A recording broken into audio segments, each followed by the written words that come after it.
शिवशक्ती बाळासाहेब वर्ग चौथी, शाळेचे नाव साने गुरुजी निवासी विद्यालय केज. मी आवडीच्या बोधकथा हे पुस्तक वाचले. त्या पुस्तकामध्ये साधुत्व ही कथा मला आवडली.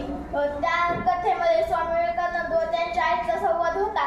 एकदा स्वामी विवेकानंदांच्या मनात विचार आला की आपण भारत भ्रमणाला जावे. तेवढ्यात त्यांच्या आईचा संदेश आला की मला भेटून जा. मग स्वामी विवेकानंद त्यांच्या आईकडे गेल्या.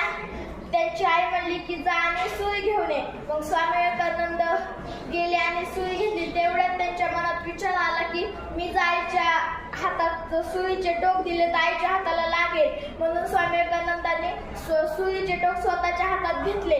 मग स्वामी विवेकानंद त्यांच्या आईला सुई देणार. तेवढ्यात त्यांच्या आईला दिसले की त्यांच्या हातातून रक्त निघत होते.